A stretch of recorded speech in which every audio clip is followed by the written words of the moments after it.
অনেক মুফাসসিরিনে কেরামদের মতে লাইলাতুল মুবারাকা বরকতময় রাত্রি বলতে শবে বরাতের রাত্রি। শবে বরাতের কি রাত্রি, অর্থাৎ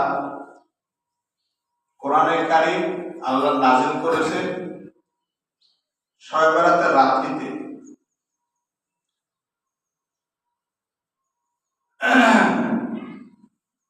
তাফসীরবিদদের মতে এর অর্থ হলো যে আল্লাহ তাআলা সিদ্ধান্ত নিয়েছেন যে আমি কোরআন কারীম নাযিল করব। এই সিদ্ধান্ত কোন দিন নিয়েছে? এই সিদ্ধান্ত নিয়েছে শবে বরাতের রাত্রে বলে সুবহানাল্লাহ। কিন্তু কোরআন নাযিল করেছেন কদরের রাত্রিতে, রমজান মাসের শবে কদরে। ইন্না আনজালনাহু ফি লাইলাতিল কদরি ওয়া মা আদরাকা মা লাইলাতুল কদর। আল্লাহ বলেন যে আমি কোরআনকে নাযিল করেছি কদরের রাত্রিতে। আর এই আয়াতে বলতেছে যে আমি কোরআন নাযিল করেছি বরকতময় রাত্রিতে। তাহলে কথা দুই রকম হয়ে গেল। এর একটা ব্যাখ্যা দিয়েছেন যে আল্লাহ তাআলা সিদ্ধান্ত নিয়েছেন কোরআন নাযিল করবেন, এই সিদ্ধান্ত নিয়েছেন শবে বরাতের রাত্রিতে। আর এটা বাস্তবায়ন করেছেন, কোরআন নাযিল করেছেন শবে কদরের রাত্রিতে বলে সুবহানাল্লাহ। আল্লাহু আকবার। হযরত আলী ইবনে আবি তালিব রাদিয়াল্লাহু তাআলা আনহু قال قال النبي صلى الله عليه وسلم إذا كانت ليلة النصف من شعبان فقوموا ليلها وصوموا يومها فإن الله تعالى ينزل فيها لغروب الشمس إلى السماء الدنيا فيقول ألا من مستغفر فاغفر له ألا من مسترزق فارزقه ألا من مبتليا فوافيه ألا كذا حتى يطلع الفجر أو كما قال النبي عليه الصلاة والسلام।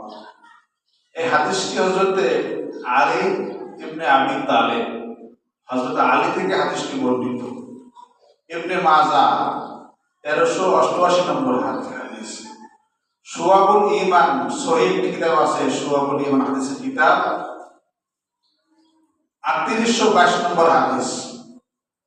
হযরত আলী রাদিয়াল্লাহু তাআলা আনহু বলেন রাসূল করিম সাল্লাল্লাহু আলাইহি ওয়াসাল্লাম বলেছেন ইযা কানাত লাইলাতুন নিসফি মিন শাবান, যখন শাবানের অর্ধ শাবান হয়, নিসফে শাবান হয়, শবে বরাতের রাত্রিতে হয়, ফাকুমু লাইলাহা ওয়া সুমু লাইলাহা, তখন তোমরা নিসফে শাবানে শবে বরাতের রাত্রিতে ফাকুমু লাইলাহা রাত্র জাগরণ করো, ওয়া সুমু ইয়াওমাহা আর দিনে রোজা রাখো।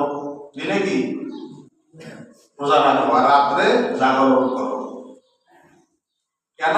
ফাইনাল্লাহ তাআলা ইয়ানজিলু ফিহা লিগুরুবিশ শামসি ইলা সামাইদ দুনিয়া, কেননা ওই রাত্রিতে শবে বরাতের রাত্রিতে আল্লাহ তাআলা প্রথম আসমানে নেমে আসেন। বলি সুবহানাল্লাহ। কখন নেমে আসেন? লিগুরুবিশ শামসি, সূর্য ডোবার সাথে সাথে, অর্থাৎ মাগরিবের সময় যখন সূর্য ডুববে। কেননা আল্লাহ তাআলা সূর্য ডোবার সাথে সাথে প্রথম আসমানে নেমে আসেন। ফায়াকুলু, এবং বান্দা বান্দীদেরকে ডাক দিয়ে বলতে থাকেন আলা মান মুস্তাগফিরিন ফাগফির লাহ, কার গুনাহ মাফের প্রয়োজন আমার কাছে গুনাহ মাফ চাও, আমি তার গুনাহগুলি ক্ষমা করে দেব। সুবহানাল্লাহ। আলা মান মুস্তারজিকুন ফারজুকাহু, কার রিজিকের অভাবে আছো, এই অভাবে আছো, সমস্যার মধ্যে আছো, রিজিকের সমস্যা, তুমি আমার কাছে রিজিকের জন্য চাও, আমি তোমার রিজিকের উত্তম রিজিকের ফয়সালা করে দেব। আলা মান মুবতালিয়ান ফাহুয়া ফীহি, কে কোন সমস্যার মধ্যে আছো আমার কাছে বলো। আমার কাছে কি আল্লাহ বলতেছে আমার কাছে বলো। আমরা বলি দিয়ে মাজারে বাবার কাছে না, বলতে হবে কার কাছে বলেন? আল্লাহর কাছে। দেওয়ার মালিক একমাত্র কে? আল্লাহ। আর কেউ দিতে পারে না, দেওয়ার কোনো ক্ষমতা নাই, অধিকার নাই। আলা মুবতালিয়ান ফাহুয়া ফীহি আলা কাযা হাত্তা ইয়াতলুয়াল ফাজর। আল্লাহ তাআলা এইভাবে বান্দাদেরকে ডাক দিয়ে বলতে থাকেন, কার কি সমস্যা আমার কাছে বলো। কে রোগী আছো, অসুস্থ, আমার কাছে বলো।